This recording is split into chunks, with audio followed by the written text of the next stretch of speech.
ọjọ́ wo lòmìnira ó tó wà lórílẹ̀‐èdè Nàìjíríà? Àkàndá mo níṣẹ́ gbọ́ nǹkan tó ṣẹlẹ̀ lónìí sí Ọmọyẹlé Sowore.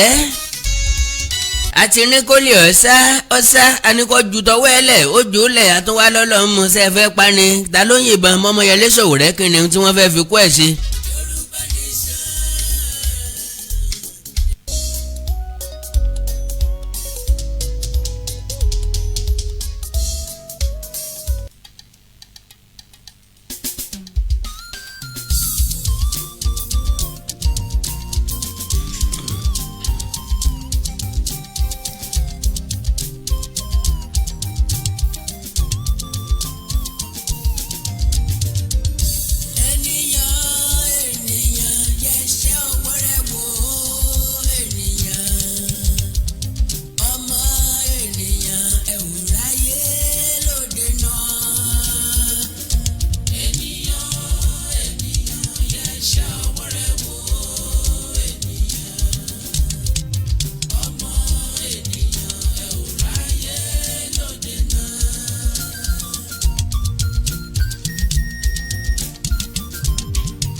Mo ní ṣe ká bẹ̀rẹ̀ pé kí l'Ọmọyẹlé Sowore ṣe fún wọn.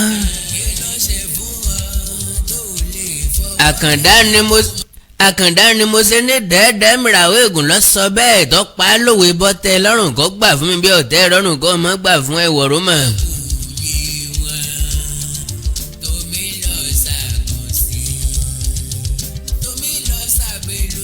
Wọ́n yìnbọn sí Ọmọyẹlé Sowore, ọlọ́pàá tó yìnbọn sí obìnrin ni.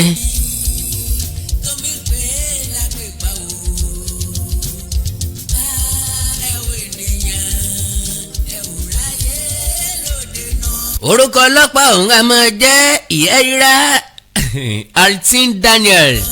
Ó kọ ẹyí lẹ́nu tíkẹ́tíkẹ́ mi ọmọ orílẹ̀-èdè tó jẹ́ o. Ó kọ China ní yí lẹ́nu tíkẹ́tíkẹ́ bẹ́ẹ̀. Ṣèṣe pé China ti wà nínú àwọn ọlọ́pàá wa kọ́ lọ́wọ́ ṣàánú wa. Orí ló kó Ọmọyẹlé Sowore yọ. Gbígbọ́ tí mo gbọ́ àyà mi làgàrà àyà mi já. We must not lose that man. Ọmọyẹlé Sowore sì wúlò púpọ̀ fúnlẹ̀ Yorùbá. Bọ́lọ̀ ń bá ṣe tètè ẹ bá tètè sí, bọ́lọ̀ ń bá ṣe tó bá ètè ronú padà, tọ́lọ̀ ń bá ṣe tó bá tètè sẹ́rí padà wálé, ó wúlò fún wa pọ̀.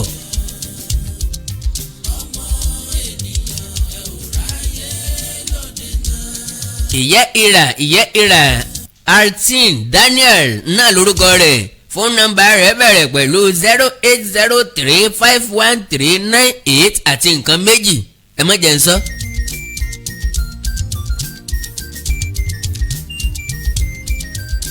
Kí l'Ọmọyẹlé Sowore ṣe fún wọn?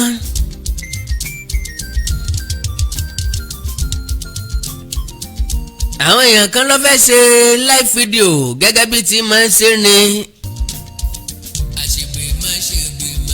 Ohun tí èmi Àkàndá gbọ́ ni wípé Ọmọyẹlé Sowore fẹ́ wọlé síbì kan tí wọ́n ti restrict wọn pé wọn ò gbọ́dọ̀ wọlé bẹ̀ lónìí. Bóyá wọ́n fẹ́ ṣèpàdé kan bẹ̀ ni, bóyá wọ́n fẹ́ kóra wọn jọ fún rálì kan ni. Ṣùgbọ́n àwọn ọlọ́pàá ti wà ń bẹ̀. Ohun tí wọ́n sọ ni pé èèyàn kankan ò fẹ́ ò gbọ́dọ̀ wọlé. Wọ́n l'Ọmọyẹlé Sowore fẹ́ fagídé wọlé. Because nígbà tí èmi gbọ́ tí wọ́n ní wọ́n yìnbọn máa ń bi tó ti ń ṣe Facebook live, mo ní àfikẹ́mi náà yá afarasoko ká má ṣe Facebook live mọ́ o.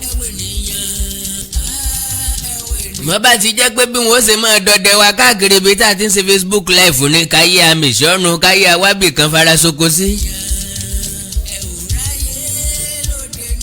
Ṣé bí òsì olè ilé kìí sí ti ta?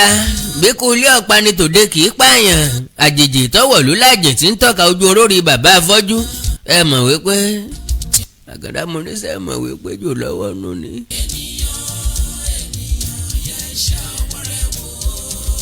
Ojú àlejò lè dókòǹgbàkòǹgbà lágbárí kò lè ẹ́fà fèrè náà tó tọmọ onílé.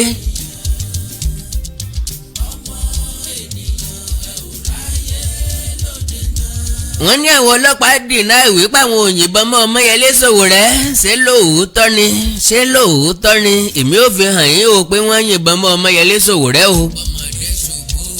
àbẹ́ kan náà wọ́n já torí báyìí mo ní sí kan náà wọ́n já ọlọ́run lọ́mọ dóòlà ẹ̀mí rẹ̀ torí pé máa yé strong oore ọ̀fẹ́ ọlọ́run ni o kò kárí.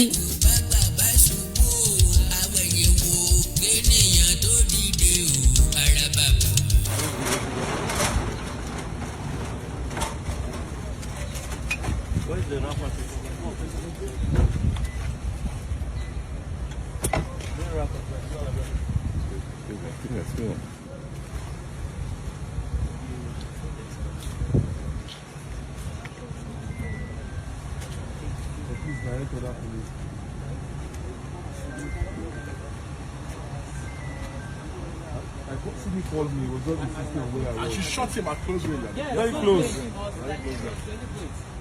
I know her very well. She's like that. Constantly, she's always there. Can you imagine? Can you imagine? Just this, I don't call him, sir. Can you imagine? I don't text him. But, you know. Can you imagine? I tried to shoot somebody at close range like this. and he was like, you just shot me, and she was like, that was it for me actually. It's one thing to be like, I was shocked. I just feel like when you do I beg, can one of you give him a helping hand?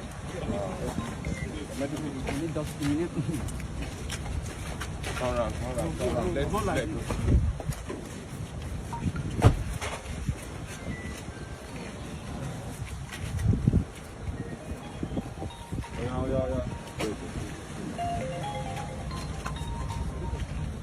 The thing is, it's there, it's lodged there, the bullet is lodged there. Bro, bullet is there. Solidarity forever. Solidarity forever. Solidarity forever.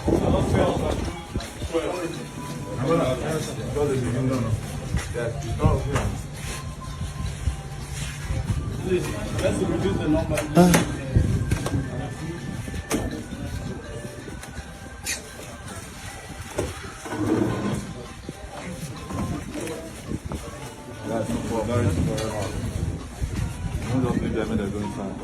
Make some people stay back.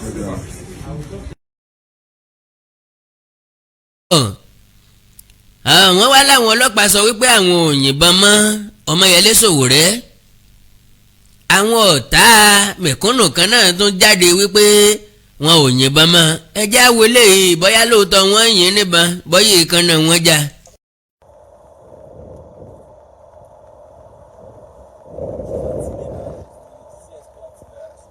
she's gone. Guys have just been shot by a CSP of Nigerian Police Office, of Nigerian Police Force. Something, but the police have been cleared out. 10. rírè o because àwọn èèyàn kan lè máa gbé ẹnu nígbèkúgbé pé kò sí nǹkan kan tó ṣe Ọmọyẹlé Sowore àkàndá ìbéèrè ni mo wá béèrè lálẹ́ yìí o lára ìbéèrè ọ̀hún ni wípé ohun tó ń ṣẹlẹ̀ sí Ọmọyẹlé Sowore ọ̀pọ̀ èèyàn làwọn ọlọ́pàá ti dá ẹ̀mí wọn légbodò nítorí 50 naira àti rí ó ti ṣẹlẹ̀ rí nítorí just 20 naira ó dẹ̀ ti ṣẹlẹ̀ nítorí 100 naira rí táwọn ọlọ́pàá dá ẹ̀mí ẹ̀ légbodò tẹ́nì kankan ò dẹ̀ sí nǹkan kan fún wọn. kí ni yóò ṣẹlẹ̀ sí Ọmọyẹlé Sowore ọlọ́pàá tó yìnbọn mọ́ kí ni yóò ṣẹlẹ̀ sí. ẹ̀yin lẹ l'Ọmọyẹlé Sowore ò gbọ́dọ̀ travel kúrò lórílẹ̀‐èdè Nàìjíríà ẹ ti gba passport lọ́wọ́ rẹ̀ ẹni kò gbọ́dọ̀ kọjá Àbújá dọ́símì pé kò tún ní freedom mọ́ tàbí kò gbọ́dọ̀ ní freedom mọ́ ṣé kò lè rìn síbi tó wù ú ṣé kò lè yan gẹ́gẹ́ bí ọmọ orílẹ̀‐èdè yìí. òun náà lèmi Àkàndá fi ń sọ wípé mùsùlùmùsùnù Nàìjíríà yìí ti tán mùsùlùmùsùnù location 9 ó ti tán wàsàwàsà ló kù kò sẹ́ran nu ọbẹ̀ orílẹ̀‐èdè ọ̀hún mọ́ sáàgùn ló kù. Yorùbá sì ní ìgbà tíjó bá ń yọ ọmọlúàbí ìní kò lójú agbo.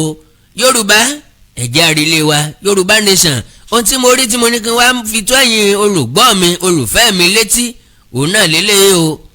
Ọwọ́ tá a fi jẹ́ ojú tẹ́ bá fi rí ojú tẹ́ bá fi wò ó òun náà ni mo ní ká sọ fúnra wa. Ẹ má gbàgbé ẹ láìkì kẹ́ fọ́lọ̀ péèjì yìí lórí Facebook Àkàndá Ọ̀rọ̀ Awíkonko Àkàndá Ọ̀rọ̀ Awíkonko. Bákan náà ni YouTube channel mi Àkàndá Ọ̀rọ̀ Awíkonko live Àkàndá Ọ̀rọ̀ Awíkonko live àti àwọn YouTube channel Àkàndá Ọ̀rọ̀ Awíkonko tó tún kù bíi ẹwà èdè Yorùbá TV níbi tá a ti ń ka àyọkà olóyin àwọn ìwé aládùn lọ́lọ́kọ̀ ọ̀jọ̀kan ó náà láti kà ń bẹ̀.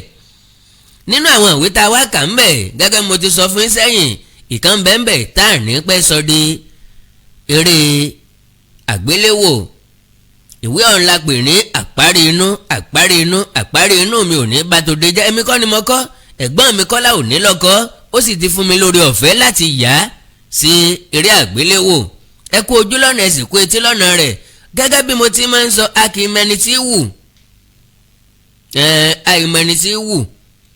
Nǹkan mẹ́ta la nílò bóyá ẹ̀yin fẹ́ sonígbọ̀wọ́ bóyá ẹ fẹ́ polówó ọjà nínú ẹ̀ lọ́jà tẹ fẹ́ polówó ẹ̀ nínú ẹ̀ tàbí ó wù yín ẹ fẹ́ rèdè àtàṣà Yorùbá ẹ fẹ́ kọ́ parun ẹ sì fẹ́ kún wa lọ́wọ́ èyíkéyìí tẹ bá fẹ́ nú ẹ̀ ẹ já sọ̀rọ̀ lórí WhatsApp +234 904 851 9362 +234 904 851 9362. Èdè àti àṣà Yorùbá ò ní wọmi bẹ́ẹ̀ ni ò ní parun orílẹ̀-èdè Yorùbá ò ní dàrú ìlú ẹnìkọ̀ọ̀kan wa yóò tòrò mẹ́nẹ́mẹ́nẹ́ báyìí gàrí o.